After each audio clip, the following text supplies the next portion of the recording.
Hey everybody, and welcome back for another deep dive with us. Today we're going to be looking at something that's, well, a little bit heavier than our usual topics, but honestly, it's knowledge I kind of wish I'd had a lot sooner. Yeah. We're going to be diving deep into those subtle signs that our dogs might be giving us when they're nearing the end of their lives. It's not an easy conversation to have, Yeah.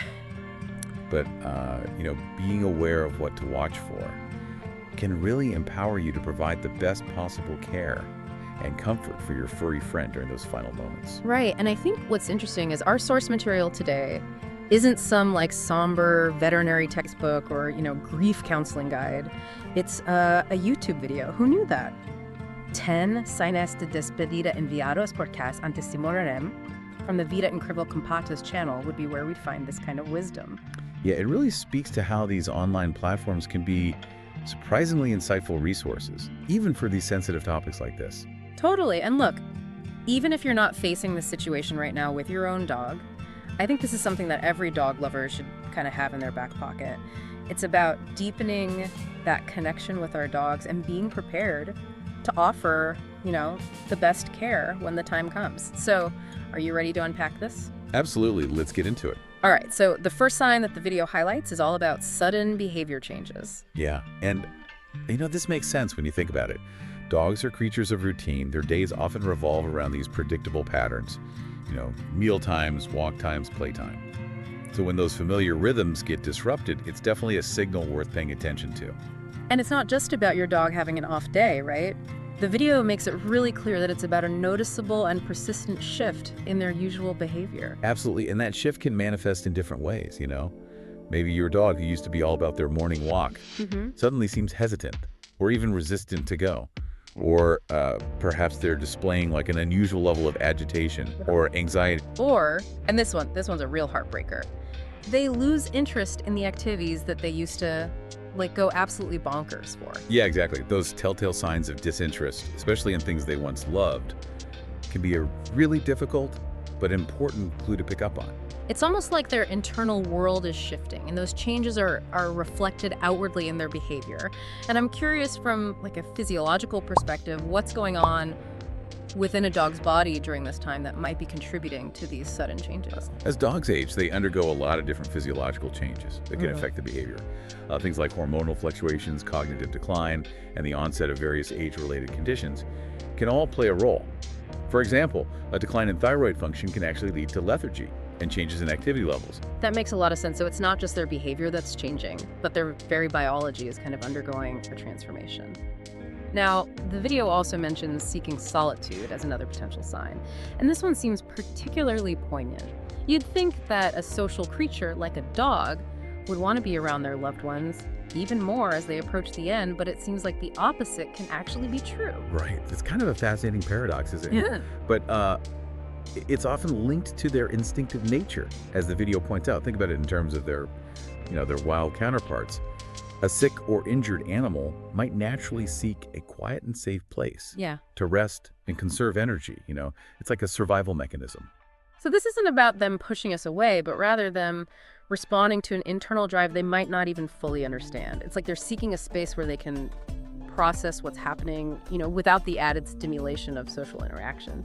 And it makes you wonder, what's going on in their minds during those moments of solitude? It's hard to say for sure, of course, but if we consider how intuitive and sensitive dogs are to their environment and to the emotions of those around them, it's possible that they're also picking up on our own anxieties and fears and seeking a space where they can kind of shield themselves from that emotional burden. That's a really interesting point. And it adds another layer of complexity to this whole idea of seeking solitude. This reminds me of when my own dog, as she got older, started spending more and more time in this one particular corner of the living room. It wasn't her usual hangout spot, but it was quiet and dimly lit. And at the time, I just figured she was getting a bit more introverted in her old age. But now I wonder if she was instinctively seeking out that safe, secluded space. Yeah, it's certainly possible, and really highlights the importance of being observant. Yeah. Not just of our dog's behavior, but also of their preferred environments. As they age, those favorite spots might shift, and it's up to us to provide them with the space and security they need. It's about understanding that their needs might evolve, and our care should evolve along with them. Now, this next sign is one that I have to admit I found a bit surprising. The video talks about changes in appetite. But it's not just about them eating less, it's also about them suddenly wanting more food. Right, and that often throws people off. You'd think a decline in appetite would be the norm as a dog's body starts to shut down, but the video does a good job of explaining the different reasons behind these appetite fluctuations. So break it down for us. What's the science behind these changes? Well, a decreased appetite can certainly be linked to physical discomfort, right? As their organs age, their ability to process food efficiently can decline, leading to nausea, indigestion, or just a general lack of interest in eating. On the other hand, a sudden increase in appetite could be related to a metabolic shift, a final surge of energy expenditure before their body starts to conserve resources. So it's like their body's going into overdrive one last time. But the video also mentions something about even their favorite treats losing their appeal. While they might suddenly crave something like totally different, what's that all about? That's where it gets really interesting. It's thought that changes in taste and smell can occur as dogs age, which can make those once beloved treats less appealing. And sometimes those changes can be so specific that even their favorite brand of food might suddenly taste different to them. Wow, I had no idea. So it's not just about them, being picky eaters. It's about a genuine shift in their sensory experience that really underscores the importance of paying close attention to those subtle changes in their eating habits. It's not just about how much they're eating, but what they're choosing to eat or not eat. Absolutely, and this is where the video's insights can be particularly helpful for owners. It encourages them to experiment with different flavors and textures, and temperatures of food. Maybe try warming up their food slightly to enhance the aroma, or offering smaller, more frequent meals instead of one large one. It's all about finding ways to tempt their appetite and ensure they're getting those nutrients they need. It's like we have to become culinary detectives for our senior dogs, figuring out what appeals to their evolving palates. And, this whole conversation about appetite changes leads us perfectly into the next sign that the video discusses, which is all about those subtle, often nonverbal ways our dogs communicate with us, especially as they get older. Yeah, definitely. And I think it's true. Their verbal communication might become more limited as they age, but that doesn't mean they stop communicating altogether. They just start speaking a different language. It's the language of subtle glances, gentle nudges, and those ever so slight shifts in their posture, their energy. Like they're sending us Morse code with their tails and eyebrows. Exactly, and the video does a great job at decoding some of those nonverbal cues. It talks about those soulful, almost melancholic eyes that seem to gaze into the distance, as if they're lost in thought or in contemplation. And the way they move, more slowly, more deliberately, as if each step requires this conscious effort. And I think this is where our understanding of their changing physical state comes into play. They're not just being lazy or stubborn. Their bodies are literally working harder to do the things that used to come so easily to them. Precisely, and that's why it's so important to be attuned to those subtle changes. If your dog, who used to bound up the stairs 2 at a time, is now taking them one slow, careful step at a time. It's not about rushing them or getting frustrated. It's about recognizing that their physical limitations are shifting, and their expectations need to shift along with them. It's about meeting them where they are, both physically and emotionally. And speaking of emotional communication, the video touches on a really poignant detail: how their response to touch might change. Yes, that's such a powerful observation. Some dogs, as they become more frail and vulnerable, they might become hypersensitive to touch, even recoiling from a gentle pet or a scratch behind the ears. It could be due to pain or discomfort, or simply a heightened sensitivity to any kind of sensory input. Yeah, it breaks your heart to see that, especially if they were always cuddle monsters before. But then the video flips the script and says that some dogs might actually crave more physical contact, almost as if they're seeking reassurance and comfort through touch. And this goes back to that idea of the human-animal bond as a source of deep emotional support. As their world shrinks, our presence, our touch becomes even more significant. It's a reminder that even in those final moments, our touch can convey a sense of love and security and peace that transcends words. It's like we're literally holding them through those final moments, offering them not just physical support, but emotional grounding as well. And this brings us to another sign the video highlights, one that a lot of pet owners have shared anecdotally: an outpouring of affection, almost as if the dog knows what's happening and wants to express their love one last time. It's such a beautiful and bittersweet observation. And while we can't know for certain what's going through their minds, it is possible that they're experiencing a heightened awareness of their own mortality, Or perhaps they're sensing our own emotional state and trying to offer, comfort and reassurance. Oh, that one's a real tearjerker. Right. It makes you wonder how much are they picking up on our own sadness and grief, and how much are they expressing their own feelings? I think it's likely a combination of both. Dogs are just incredibly attuned to our emotions.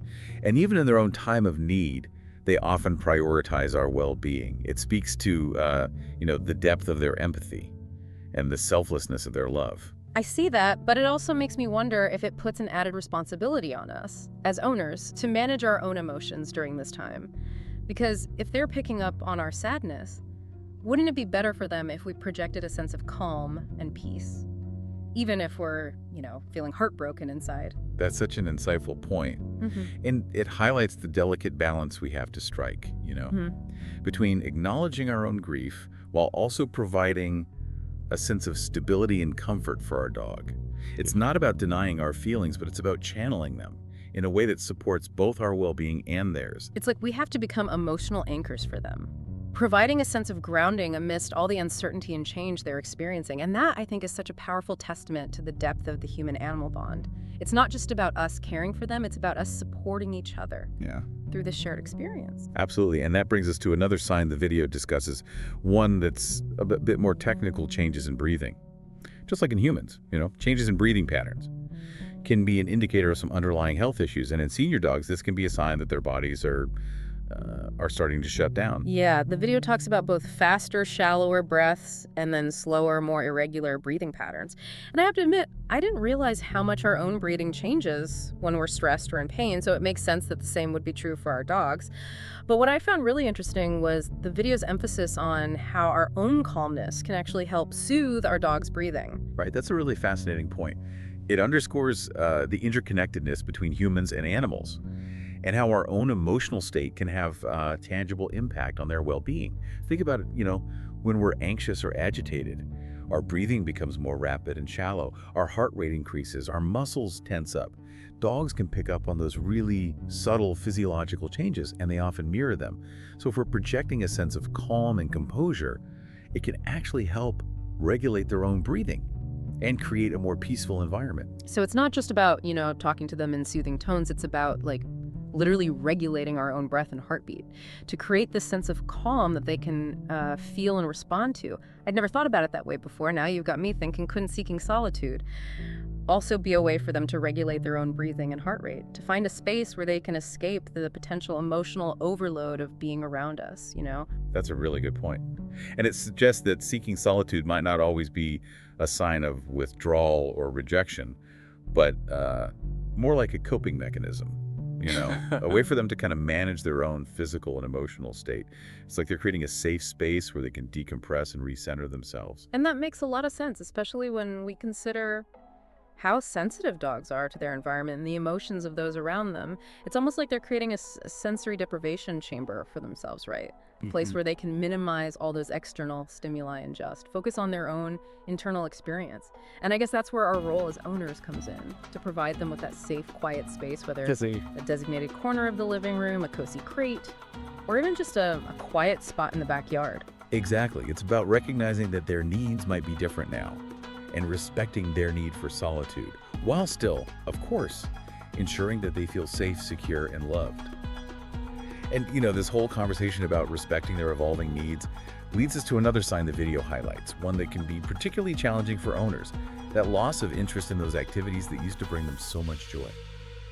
Yeah, this one really hit me in the feels. It's like that moment when you realize your dog, who used to go absolutely bonkers for fetch, can barely muster the energy to walk to the park, let alone chase after a ball. It's heartbreaking, isn't it? But the video does a good job of reframing this loss of interest, not as a sign of disobedience or stubbornness, but as a natural consequence of, their aging bodies and changing priorities. So it's not about them rejecting us or the activity. It's about their focus kind of shifting inward, as if they're accepting their limitations and finding peace in, a slower, quieter pace of life. But how do we, as owners, navigate that shift? How do we balance our desire to see them enjoy those things with the recognition that their capacity for enjoyment might be diminishing? That's where the video's invitation to reflection becomes so important. It encourages us to consider our dog's must-dos, those activities that define their joy, and then ask ourselves how we might need to adapt those activities as they age. Maybe it's shorter walks or gentler play sessions, or simply just offering them the opportunity to participate without pressure. It's about meeting them halfway, recognizing that their version of enjoyment might look different now, and finding ways to create moments of joy within their new limitations. And I think there's a beautiful parallel here to our own lives as we age. We might not be able to run marathons or climb mountains like we used to. But that doesn't mean we stop finding joy in movement and exploration. We simply adapt our activities to fit our evolving capabilities. And there's no reason why we can't do the same for our dogs. It's about finding those little pockets of joy, those moments of connection and shared experience, even as their world shrinks and their energy wanes. And speaking of those quiet moments of connection, the video goes on to explore a sign that's a bit more mysterious, a bit more open to interpretation.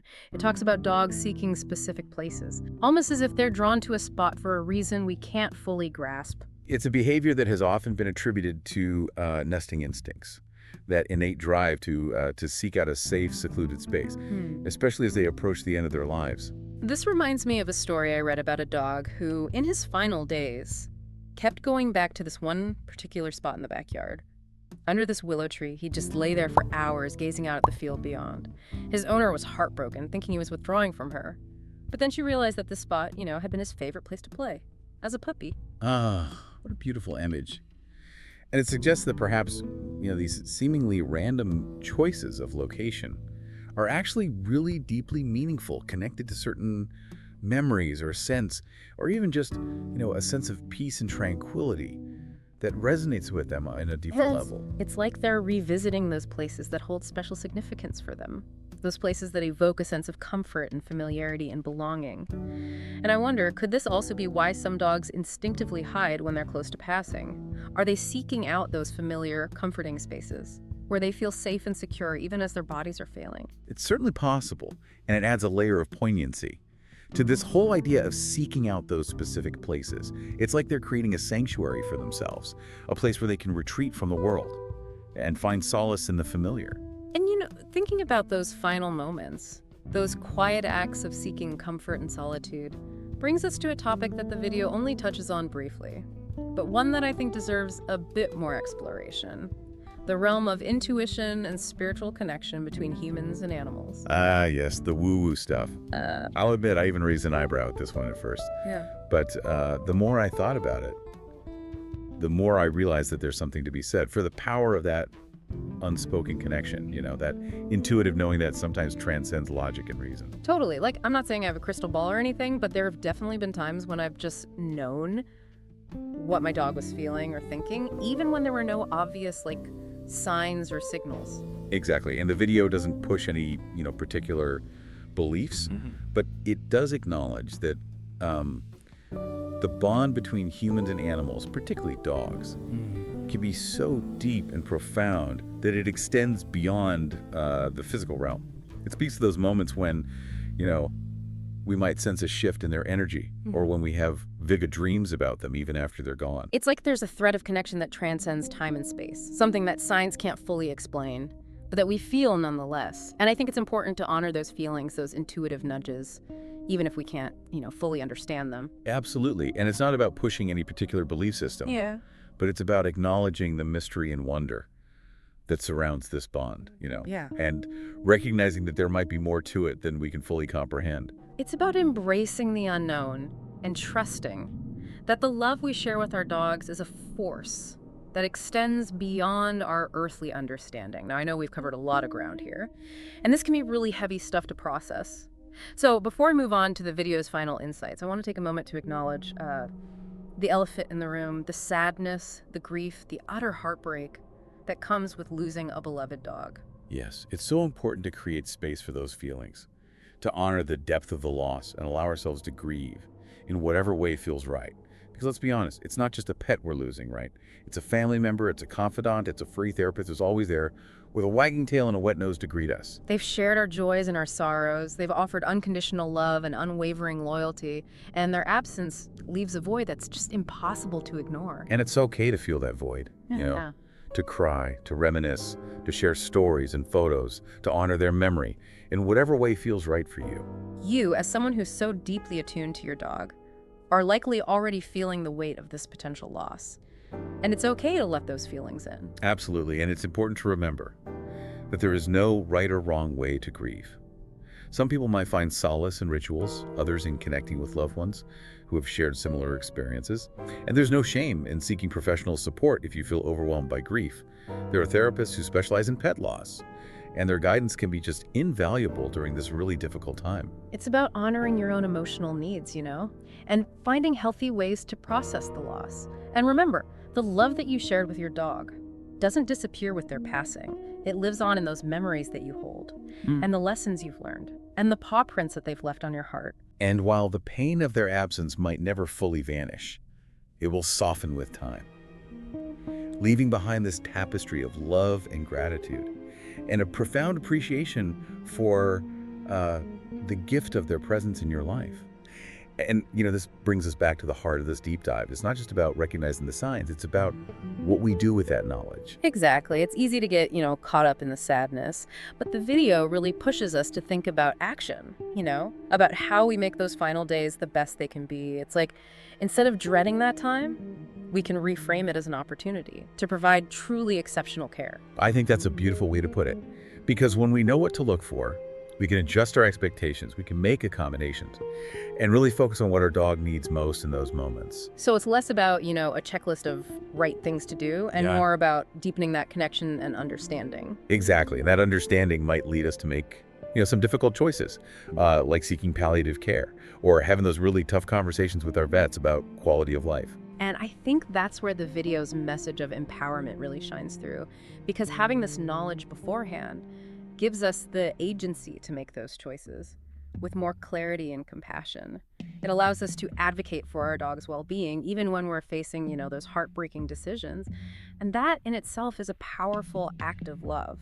It's interesting, as we talk about all this, I keep coming back to that word the video uses, empowerment, because it'd be so easy for this topic to just feel overwhelming, even paralyzing.